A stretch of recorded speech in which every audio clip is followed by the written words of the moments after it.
వీడు అసాధ్యం కూలా, వీడు 3 శ్లోకాలు చెప్పాడురా 9 రోజులకు అంటారని కొంత కుదిస్తున్నాను. లేకపోతే నిజంగా ఒక్కొక్క శ్లోకం వెనకాతల ఎంత రమణీయమైనటువంటి అర్థాలు ప్రతిపాదించారో మహానుభావుడు. పేరు చెప్పరు, ఎవరిని ఉపాసన చేస్తున్నారు చెప్పరు, గుర్తుపట్టమంటారు. మీ అమ్మగారిని మీరు గుర్తుపట్టాలి.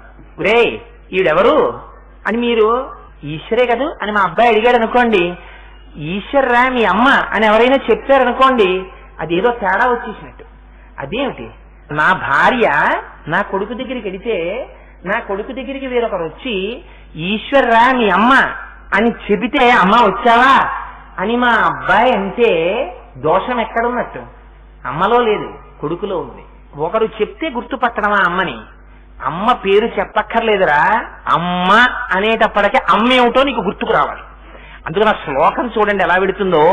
కొన కాంచీదామా కరికలభ కుంభక్తనత పరిక్షీణా మధ్యే పరిణత శరచంద్రవదన ధనుర్పాశం బాణం శృణిమపి దధానా కరతలై అని ఎంత గొప్పగా వేసేస్తారంటే ఆ పాదం వెనకాతల పాదాన్ని ఆయన అంటారు. పురస్తాద్యస్తాం నహ పురమధితురహో పురుషిక. నహ అంటారు, నహ అంటే మేము, నేను అని శంకరాచార్యుల వారికి చెప్పుకోవచ్చుగా, అలా చెప్పరు. నహ అంటారు మేమందరం. ఎప్పుడు చూస్తామమ్మా అలాగా? అమ్మని చూడాలనుకున్న పిల్లాడు అమ్మని చూసి ఎన్నాళ్ళైందో మా అమ్మ పొద్దున్నే లేచి నా కోసమని వెంకటేశ్వర స్వామంతటి వారికి ఇప్పటికీ నిద్ర లేపవలసి ఎలా లేపుతామండి మనం? కౌసల్యాసు ప్రజా రామ పూర్వా సంధ్యా ప్రవర్తతే ఉత్తిష్ట నరశార్దూల కర్తవ్యం దైవమాన్నికం. ఉత్తిష్ట నరశార్దూల కర్తవ్యం దైవమాన్నికం.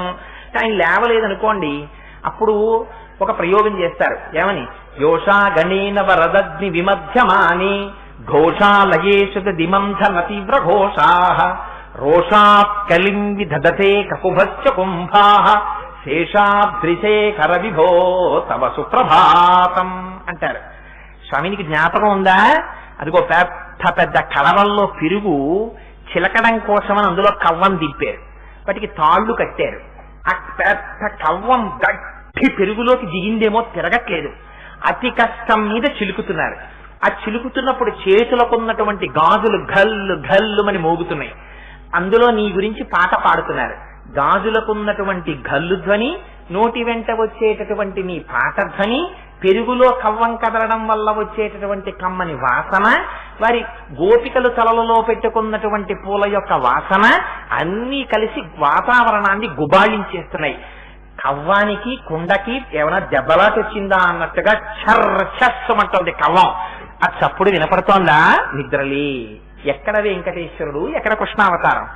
ఇది వినేటప్పటికీ యోషా గణేన వరదగ్ని విమధ్యమాని ఘోషాలయేషు దిమంధన తీవ్ర ఘోషా అనేటప్పటికి సుడియుచు గిజుకుచు వాలుచు సడికొట్టుచు అమ్మ రమ్ము చన్నిమ్మనుచు వెడబెడ గంతులు వయచుచు కదిసి కదవ బాలకుండు కవ్వము పట్టెనంటారు పోతన గారు.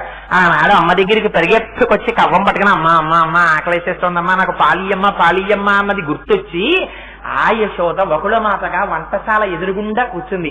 పాపం అమ్మ మళ్ళీ నా కోసం అక్కడ కూర్చుందో ఏమిటో తెల్లారిపోయింది కదా. పాలు పెరుగు కవ్వాలు కృష్ణుడు అవతారం గుర్తొచ్చి తన సౌలభ్యం గుర్తొచ్చి గభాల్న లేచి కమలాకు చచూచుక కుంకుమతో నియతారుణితాతుల నీలతనో ఒంటి మీద అమ్మవారిని రాత్రి కౌగిలించుకున్నప్పుడు అమ్మవారు కుచుమలకు అద్దుకున్నటువంటి కుంకుమ యొక్క రేఖలు తన వక్షస్థలం మీద కనపడుతున్నాయని కూడా చూసుకోకుండా ఉత్తరీయం జారిపోతుండగా పరుగు పరుగున వచ్చి భక్తులకు దర్శనమిచ్చినటువంటి సౌలభ్యమూర్తి అయిన వెంకటాచలపతిలా అమ్మవారి యొక్క దర్శనం ఎలా ఉంటుందో చెప్తారు శంకరులు.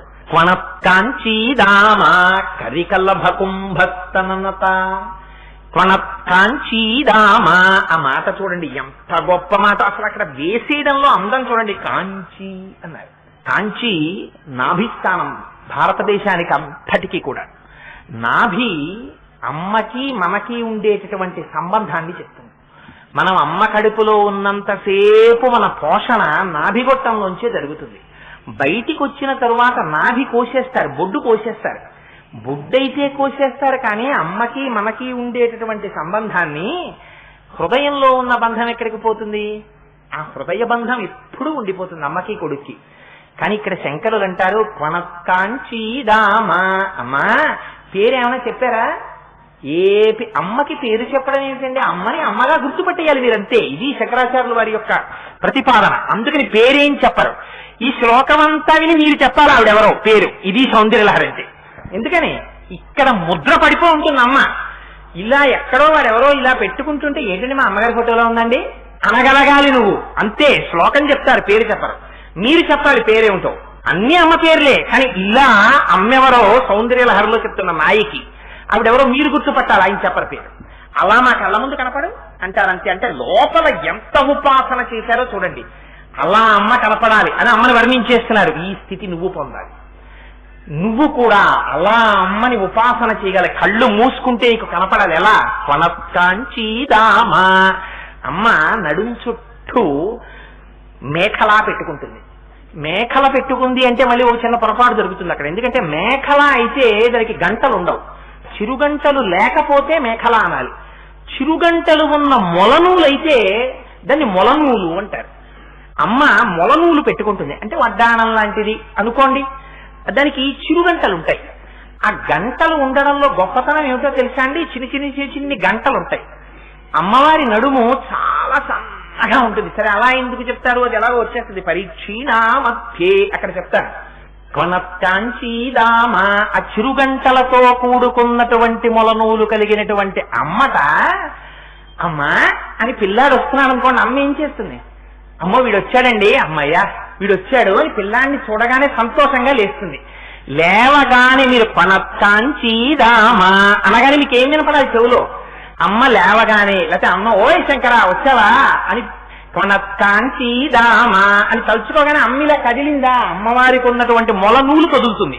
కదిలితే టింగ్ టింగ్ టింగ్ టింగ్ అని ఆ గంటలు మోగుతాయి. ఆ గంటల ధ్వని మీ చెవిలో పడాలి. ఈ లోపల దర్శనం ఈ చెవికి మీకు ఒక ధ్వనిని అందించాలి. ఇలా అందిస్తుంటే మీకు దర్శనం అవుతోందని గుర్తు. ఎంత రహస్యమైన ప్రతిపాదన చూడండి. ఇది నేర్పుతున్నారు శంకరులు. ఇది నీకు వచ్చిందా నిర్భయమైన స్థితి. నీ వెంట అమ్ముంటుంది. ఇలా ఆరాధన చేయడం నేర్చుకో. ఇది సౌందర్యలహరి. కొనకాంచీదామ కరికల్లభ కుంభస్తనత. గున్న ఏనుగుల యొక్క ఉండేటటువంటి ఉంటాయే శిరస్సు యొక్క భాగములు, ఆ శిరస్సు యొక్క ఉపరితలములు ఎలా ఉంటాయో అంతంత వక్షోజములు కలిగినటువంటి అమ్మవార్త. అంటే ఆ మాట ఎందుకు అంటున్నారు? అమ్మా అని పిలవడం. తను సంటితనంలో ఏమీ తెలియనప్పుడు ఏడిస్తే తన్ని పోషించిందేది అమ్మ యొక్క వక్షోజమే తనని పోషించింది.